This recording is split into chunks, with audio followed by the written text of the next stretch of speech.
there was this idea of, she said it towards the end of the movie that she was this person that was running around dating and Like a crazy person. like a crazy person, and she missed who that person was because she didn't quite seem to know how to define herself in her new role as wife.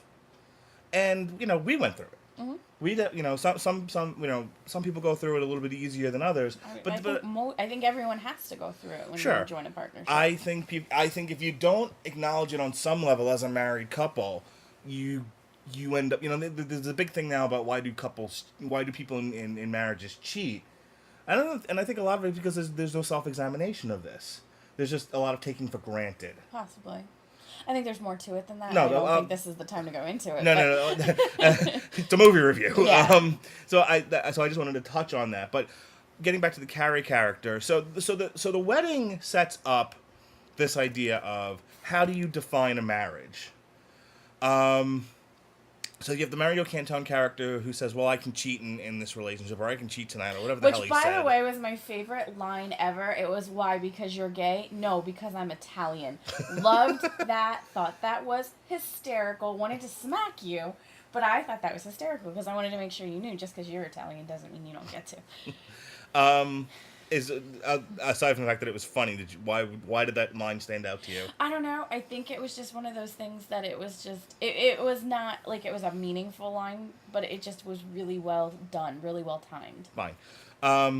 There's deeper stuff to it. And actually, going to gay culture, but I don't want to get into that. But see, but it goes back to that whole. The main theme of this was define. You can't define a marriage. Marriage is different for every person, and I think that was just showing how their definition is. Because there was then a line that says, no, he can cheat in the 45 states where we're not legal. And I was like, you know what? That actually really pulls in. It's this idea of, marriage is something different for each person, and sometimes it is dictated by where you are. Okay. So, right at the beginning of this movie, it is established that these are the questions this movie is going to ask. And this is what the main character, this is the arc that she has to go through. Who am I in this marriage?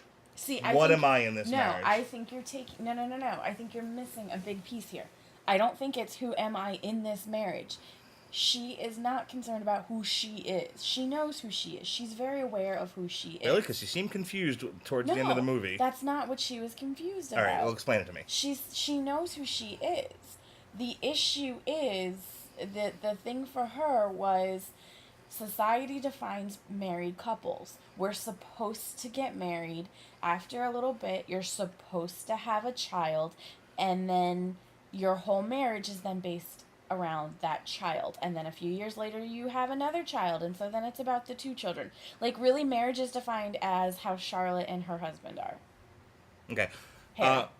But her whole thing was not that. It was not sure how she's gonna fit that role. Yes, she did make reference to, when I was single, I was running around like a crazy person all over New York trying to get the man I love to love me back. Well, now he loves me, and we're on a couch in our apartment in New York City, and I'm not sure if we should still be running around or not. That, to me, it's going back to she's not sure how their marriage is defined. Right. It wasn't her as an individual. It's their definition of marriage. Okay, fine. I'll go along with that. I like the Chris Noth character. He's older. I love him. He's so cute. He's such a sexy old man. He really is. He plays Carrie's husband in this. He's big. And he's an older guy, and he establishes right from the beginning, I don't really want to go out. I want to relax. I want to enjoy our marriage. And this is troublesome for Carrie.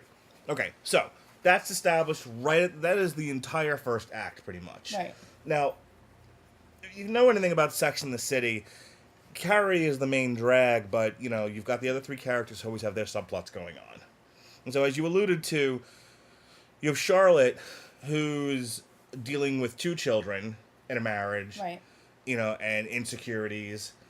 And her insecurities very much to me are the insecurities of a lot of women going through it is, am I the worst mother ever? Because sometimes I want to escape.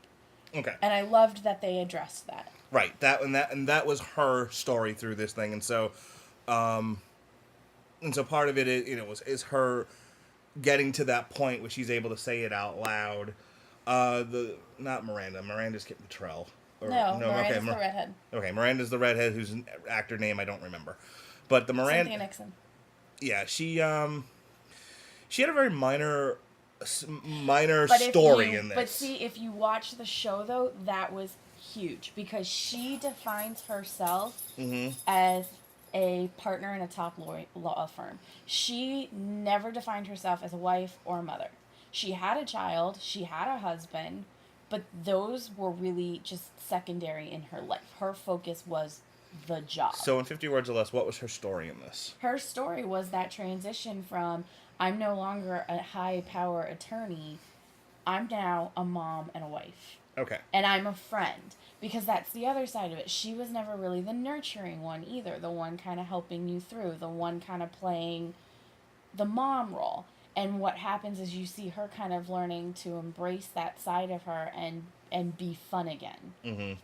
And she ends up being a big help to Charlotte and helping her through her arc. Right. And then you have Kim Cattrall's character, Samantha, who's dealing with age. Right. Menopause. She, if anyone had like the thinnest thematic elements of all, I think it was her. Well, but that's her character. Her character is shallow. Yes. And so she's sort of, I was thinking about this before we got started with this review. I was like, if there's if I'm going to compare this to a movie I'm familiar with, it would be Star Wars. Kim Cattrall is Yoda. My wife is currently making the L mark on her head. But, she is the Rock in this thing. She's the mom character. She's the one giving out the advice, such as it is. And she has no arc. No.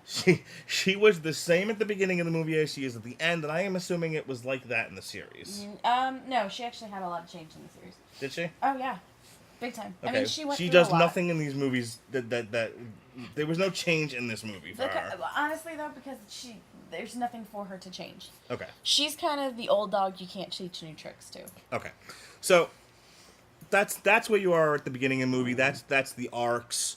Those were the four characters' stories. I'll talk a little bit about where this thing was shot. And not Abu Dhabi. It was not shot in Abu Dhabi. Interesting thing about this movie, I don't know if people know this, but like I said, it's supposed to be in Abu Dhabi. It was actually shot in Morocco. And there's a little bit of controversy with Sex and the City, which I want to talk about now, as far as the stuff that happens in the movie. Yeah. So it's supposed to be in Abu Dhabi, and the real, which is in the United Arab Emirates, and the real United Arab Emirates has actually banned this movie. Number one, saying, we never told you could shoot here, so they shot it in Morocco, and so they feel like they've been misrepresented. Which, I mean, come on. If you have a country, you're saying, oh, come to beautiful Abu Dhabi, this is Abu Dhabi. But it's really Morocco. I mean, how does that help you? But more to the point, there was a comment made by Michael Medved. There wasn't much sex in the City, too. The only person, where they showed sex was Kim Cattrall's character, and I think there was maybe 2 scenes. Yeah, but I mean... And you saw nothing. No, you saw butt. Guy butt. Worked for me. Good for you. Guy butt. But yeah, so I mean, for the lurid, sexy Sex in the City, there was not much going on in this movie. It was definitely heavy on theme and low on sex, as it were. But it was way too much for the United Arab Emirates, and I want to talk about a little bit about what happens there. So, like I said, Kim Cattrall is a PR person, and she gets offered a deal to go experience all the luxuries that are this hotel in the United Arab Emirates, so that she can go back and do a PR campaign and get people to come there. And one of the criticisms of this movie was what was all the stuff in the United Arab Emirates was they didn't seem like there was a reason for them to be there. I didn't necessarily think that was the case. I mean, yes, it does look a little bit like a tour video. I think like I said, afterwards, my wife turns and looks at me and says, can we go to Abu Dhabi now? And definitely felt a little bit like, you know, like walking into one of the movie theaters in Epcot, you know, come see our beautiful country Yeah. and kind of showing you all there is to see about it. There was